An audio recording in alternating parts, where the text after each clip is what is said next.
video ay gagawa po ako guys ng apple juice. Since meron akong maraming apple, tinatamad akong kainin siya ng fruits lang ng buo.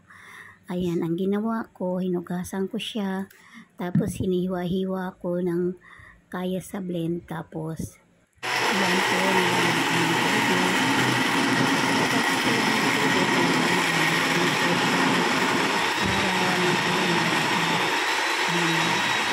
yung juice na ito. Kasi po, tinatamad ako ng apple ko na kasi po, sobrang init ng panahon ng dito natin ang refresh na sa ating lalamunan. Wow, refreshment. Di po ba? Ganun yun. Tapos, nilagyan ko pa po siya ng tubig kasi ang tingin ko mukhang hindi pa siya napipino. Nilagyan pa ng kaunti. Well, actually guys, ang nilagay ko dyan is malamig na tubig yung nasa bote. Ayan. Ito lang yung kasi sila ay, uminom ko sila hindi ko tulad ko. Diba? Ayan. Ayan mo, ito ng ilang minutes na pagkakaikot. Ayan po siya. Malapit na yan. Malapit. Matapos ang pag-blow ng fruits. Ng fruits. Fruits. Ayan. Ganyan po ang ginagawa ko pag marami akong prutas. Tapos, ayan na po. Kumuha ako ng malaking mangkok, malukong. Tapos, sala na yan. Isinala ko po siya para makuha ko po yung juice niya lang. Kasi ayoko po kainin yung parang sapal. Gusto ko lang po talaga is juice lang. Yan lang po yung kakainin ko. Pagkatapos, ayan, piniga-piga ko lang po siya. Tingnan nyo, maraming katas.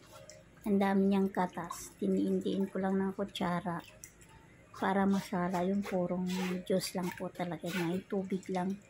Walang mapasamang mga asapal-sapal. Ayan. Kita nyo naman po, ang dami oh.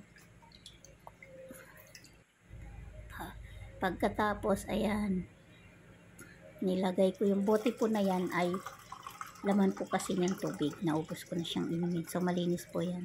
Diyan ko isinalin yung aking apple juice. Pagkatapos, yan. Inano ko na po siya. Sinala na. Para meron po akong juice. Pag gusto kong uminom, meron ako. Hindi na ako bibili. Yan po siya. Yan. Di po ba? Nakalibre na ako ng juice. Di na kailangan bumili. Kaya kayo guys, ganyan din ang gawin nyo. Siyempre, ayan na, pinapakita ko na po sa inyo.